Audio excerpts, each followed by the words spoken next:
Halloween's upon us, and I want to do my personal top 10 list of my favorite horror movies. Now, this is not a list of the best horror movies ever.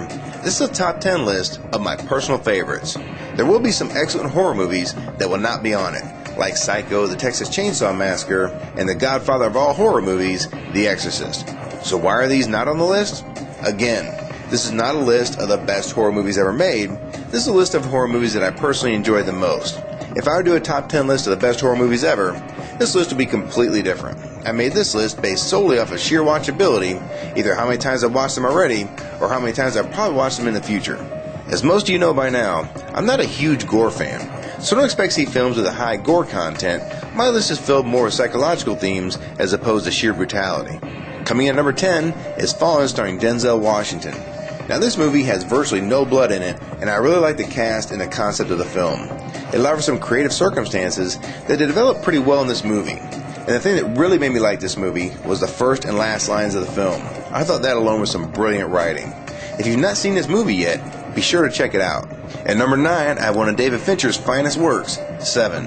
And some might argue that Saw has taken a piece out of this movie's concepts and used it to make its own franchise. This movie does have a very strong cast, including the always brilliant Morgan Freeman and the on-again, off-again Brad Pitt. One minute you love him in Fight Club and Snatch, and then he goes and does Mr. and Mrs. Smith in Troy. And sometimes it's like he's trying to draw from his inner Keanu Reeves. Fortunately, his performance in Seven is one of his better ones.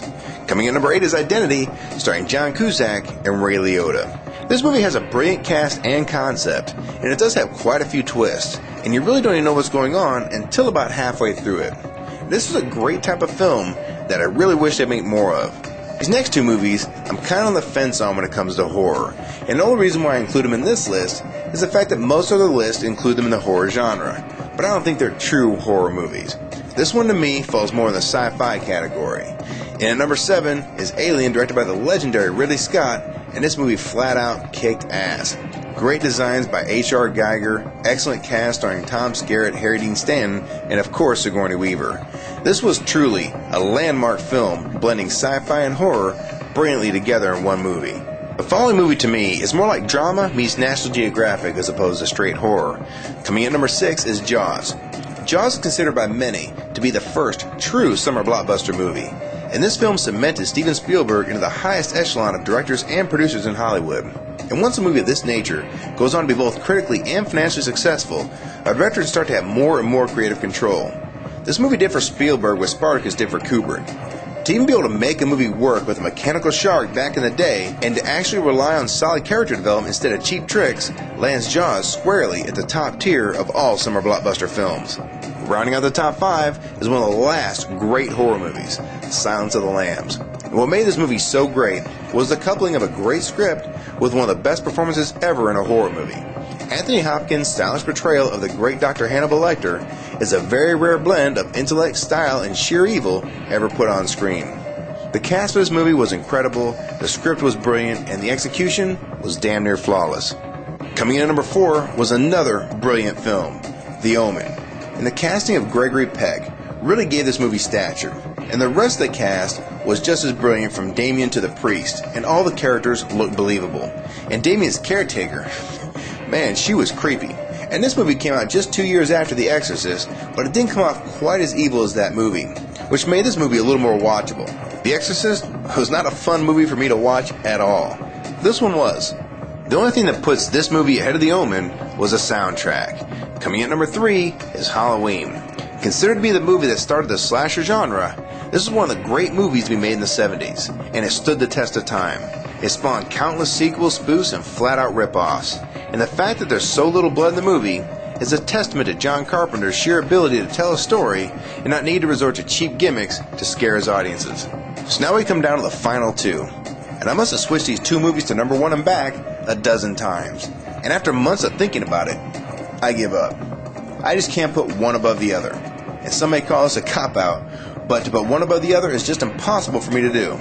These 2 movies are easily my top 25 ever made, and both are done by not only masters of horror, but masters of cinema. John Carpenter's The Thing, and Stanley Kubrick's The Shining. They both have several similarities. They both are based in the middle of nowhere in total isolation. They're both covered in snow. They both had excellent directors with Kubrick and Carpenter. They both had great leading men with Nicholson and Russell. and they both had incredible locations. There are really no weaknesses in either film. The true brilliance of The Shining is the fact that Kubrick actually managed to turn the Overlook Hotel into a character. And this has been attempted many times, but Kubrick really nailed it with this movie. And the beginning of The Shining with the long drive to the Overlook Hotel may be one of the top 10 beginnings of any film. The helicopter shots flying over the water and behind the car, showing how far away the hotel is from the rest of the world, really establishes the isolation well. Also, there's very little gore in The Shining, and the only scene in the movie that ever really creeped me out was the girl in the bathtub. Yeah, that was pretty nasty. Now, the brilliance of The Thing was the fact you had no idea who was human or who was the Thing. And since the Thing could mimic anyone who it takes over, you wouldn't know who was what. What was also interesting about this movie was the fact there was not one single female in this movie or even on the set.